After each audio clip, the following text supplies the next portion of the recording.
Les 8 armes secrètes qu'Israël nous cache.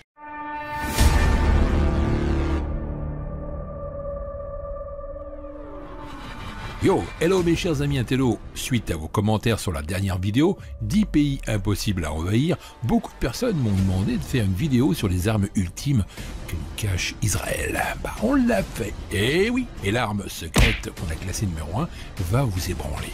Elle peut détruire la moitié des États-Unis en quelques minutes, c'est terrible.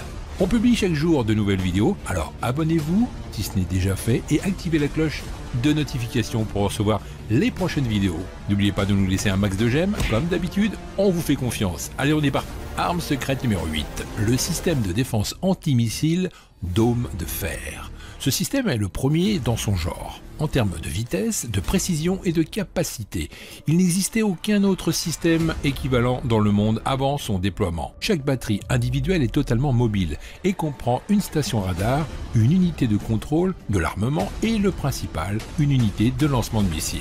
Dès qu'une roquette ennemie est tirée sur Israël, la station radar détecte, suit sa trajectoire et lance son propre missile qui va intercepter et neutraliser la roquette ennemie avant qu'elle ne puisse causer un quelconque dommage. Plutôt efficace. Des batteries de système de protection antimissile Dôme de fer ont été déployées dans le sud d'Israël depuis le début de l'année 2011 dans le but de protéger la population civile des roquettes tirées depuis la bande de Gaza. Arme secrète numéro 7. Le système Trophée, le système de protection contre les missiles anti-chars. Le Trophée a été développé dans un but précis, venir au bout du dernier talon d'Achille des véhicules blindés et des chars d'assaut, à savoir les missiles guidés anti-tank. Ces missiles guidés peuvent transpercer l'armure épaisse et mettre en danger les membres de l'équipage. Alors, comment ça marche? C'est très simple. Le système de détection du Trophée va créer tout simplement un bouclier protecteur de 360 degrés autour du char. Lorsqu'un ennemi lance une roquette contre un tank équipé du système, ce dernier détecte instantanément la menace et la neutralise en tirant un missile qui vient détruire le missile anti-tank.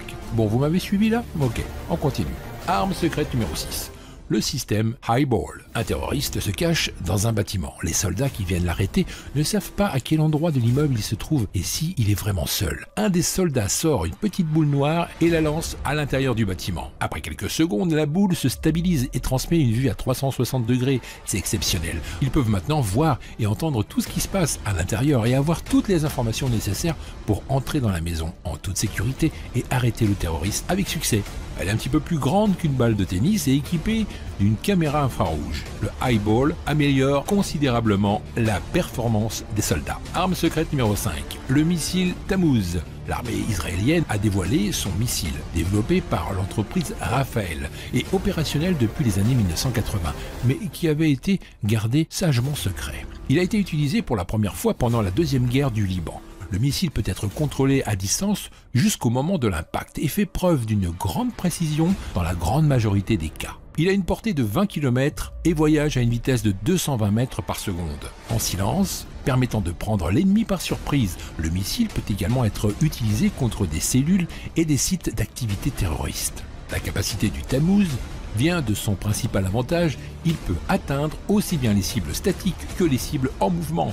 Ce système est équipé d'une caméra spéciale qui permet au missile de suivre sa cible jusqu'à ce qu'il l'atteigne. Ils peuvent carrément faire passer le missile à travers une petite fenêtre. C'est dingue. Arme secrète numéro 4. Le drone Skylark. Les yeux d'aigle, un maximum d'efficacité pour un minimum de risque. Le drone Skylark de Tsahal fait trembler l'ennemi. Le Skylark, ILE, est petit et léger. Il peut être porté par une seule personne et être prêt à voler en moins de 8 minutes. Il dispose de 3 heures d'autonomie de vol et d'une caméra vidéo intégrée qui filme de jour comme de nuit, et quelles que soient les conditions météorologiques. Le Skylark semble calme, mais possède des yeux d'un aigle. Il est rapidement déployé et rapidement rapatrié à la base. Les drones Skylark sont en service dans Tsahal et dans d'autres armées étrangères. Ils ont déjà été utilisés sur le champ de bataille dans de nombreuses zones de guerre, y compris en Irak et en Afghanistan. Il est conçu pour recueillir des renseignements dans des missions au-delà de la colline, c'est-à-dire des missions pour lesquelles la cible est située à une courte distance. Le drone est exceptionnellement silencieux et possède d'excellentes capacités d'observation aussi bien de jour que de nuit. Arme secrète numéro 3. Les armes nucléaires. Les inspecteurs de l'ONU, qui contrôlent les armes chimiques de la Syrie auraient beaucoup plus à faire s'ils étaient employés à contrôler les armes nucléaires, biologiques et chimiques d'Israël. Mais selon les règles du droit international, ils ne peuvent pas le faire. Israël n'a pas signé le traité de non-prolifération nucléaire, ni la convention qui interdit les armes biologiques et a signé mais non ratifié celle qui interdit les armes chimiques. Israël est la seule puissance nucléaire au Moyen-Orient. Elle possède 200 à 300 têtes nucléaires. Selon les estimations du CIPRI, Israël a produit 690 à 950 kg de plutonium et conduit à en produire autant que nécessaire pour fabriquer chaque année 10 à 15 bombes du type de celle de Nagasaki. Il produit aussi du tritonium, un gaz radioactif avec lequel on fabrique des têtes neutroniques. Il produit aussi du tritium, un gaz radioactif avec lequel on fabrique des têtes neutroniques, qui provoquent une contamination radioactive mineure mais de plus haute létalité. Arme secrète numéro 2. Les armes biologiques et chimiques. Selon différents rapports internationaux, des armes biologiques et chimiques sont développées à l'Institut pour la recherche biologique situé à Ness Ziona, à côté de Tel Aviv. Officiellement, 160 scientifiques et 170 techniciens font partie du staff, qui depuis 5 décennies accomplit des recherches en biologie, chimie, biochimie, biotechnologie, pharmacologie, physique et d'autres disciplines scientifiques. L'Institut, avec le centre nucléaire de Dimona, est une des institutions les plus secrètes d'Israël, sous juridiction directe du Premier ministre. Le plus grand secret entoure la recherche sur les armes biologiques, bactéries et virus qui, disséminés chez l'ennemi, peuvent déclencher des épidémies. Parmi eux, la bactérie de la peste bubonique et le virus Ebola, contagieux et létal, pour lequel n'est disponible aucune thérapie. On peut avec la biotechnologie produire de nouveaux types d'agents pathogènes auxquels la population cible n'est pas en mesure de résister, ne disposant pas du vaccin spécifique. C'est l'arme ultime d'Israël que les Arabes redoutent le plus. Arme secrète numéro 1. La bombe à impulsion électromagnétique. Une bombe à impulsion électromagnétique repose sur l'émission très rapide et de très grandes amplitudes d'ondes électromagnétiques.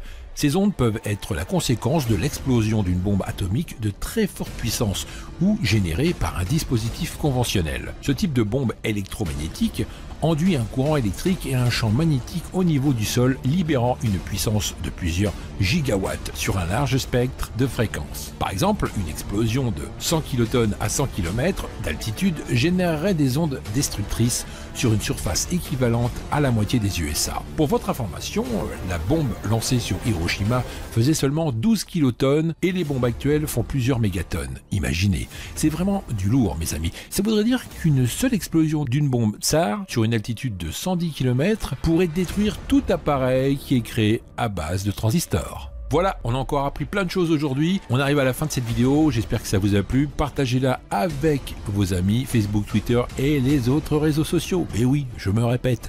Et puis prenez soin de vous, je vous retrouve dans la prochaine vidéo. Allez, ciao!